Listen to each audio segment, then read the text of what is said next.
Joining me now to discuss from Revolver News is Darren Beattie. Welcome, Darren. Great to be here. Thanks. So, given everything we're learning with Anonymous and the rest of the anti-Trump bureaucrats, do you think it's necessary for President Trump to essentially clean house in his second term and fire all these officials who are working against his agenda and ultimately the American people?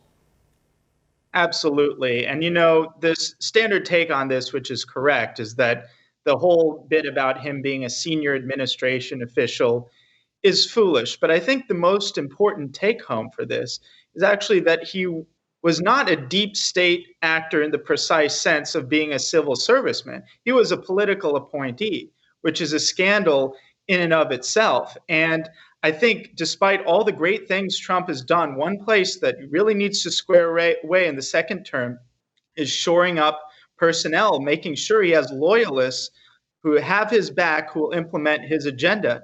In fact, being a former White House official myself, I joked with former colleagues when Anonymous first came out that I thought the real Anonymous should be someone saying, Anonymous, I'm secretly working within the White House to implement the agenda that Trump ran on.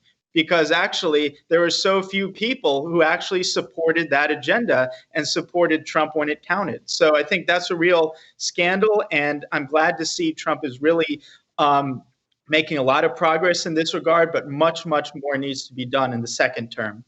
And reports are saying that perhaps the FBI director, the CIA director, and even the defense secretary may all be on the chopping block. And something that's really been standing out to me these past 4 years is when it comes to so-called scandals with the Trump administration, they all seem to originate in the same area, the intel community and the higher brass of the military. It's very interesting to me. And the locations all seem to be the same. It all seems to be centered in Eastern Europe with Russia or Ukraine. And I'm sure you can see where I'm going with this because I know that you've spoken eloquently and you've written about color revolutions. And I'd love for you to kind of elaborate a little bit on that and tie this together for us.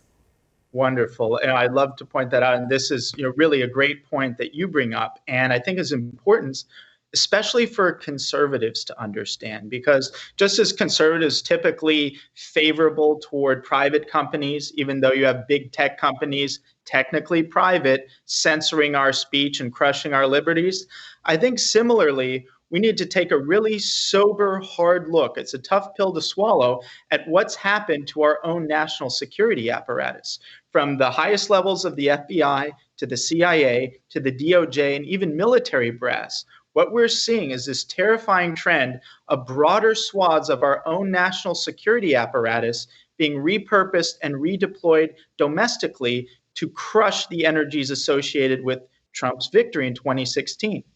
Now, one particular way that this is playing out that's very relevant to the election coming up in Tuesday is that, as you pointed out, so many of these figures, so many of these star impeachment witnesses have or have had bureaucratic posts related to Eastern Europe. That's not a coincidence. In fact, what's happening against Trump is called a color revolution model. It's a specific type of regime change model that this element of the national security apparatus typically used in Eastern Europe. They're deploying it against Trump. And its chief two characteristics are an engineered contested election scenario and massive mobilized protests, which they call, as a term of art, peaceful protests. And if that sounds familiar, it's not an accident. And it's not only the same strategies and tactics of the color revolution, it's literally the same network of people, the same network within our national security apparatus treated Trump's victory as an existential threat that required something equivalent to an intelligence operation to crush. What would some of the big players be in this color revolution? I hear the name Norm Eisen thrown out. Right. Right. Well, Norm Eisen is a huge one, which we've covered very extensively on revolver.news.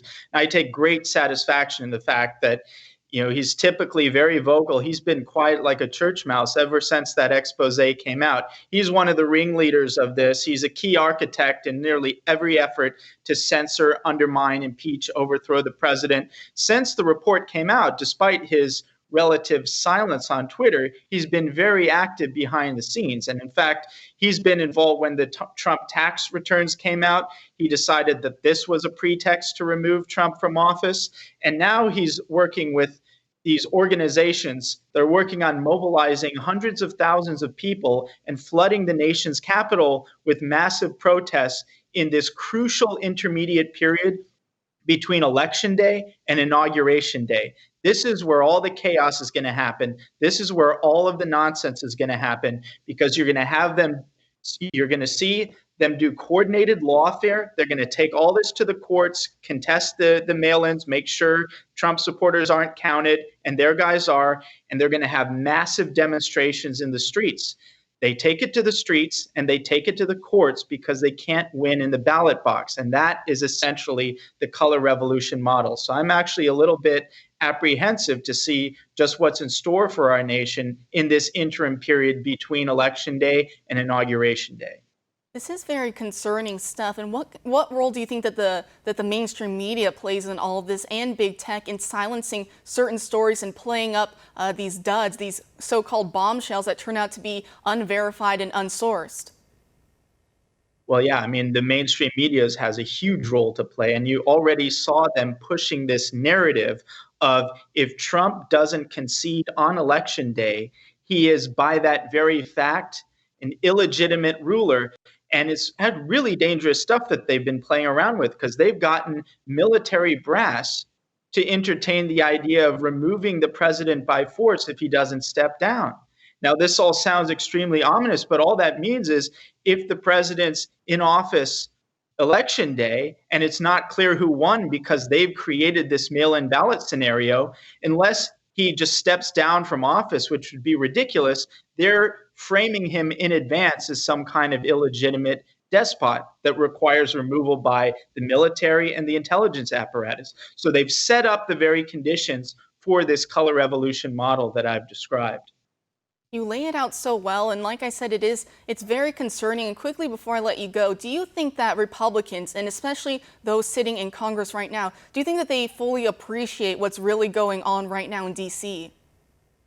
No, I don't. I think there's a tremendous lack of appreciation, partly because the color revolution issue doesn't necessarily fit into the typical partisan framework of left, right, Republican, Democrat. What this really is a significant component of our own national security apparatus that's been repurposed to suppress the energies associated with Trump's victory. And I don't think the Republican politicians have fully adapted to this new reality.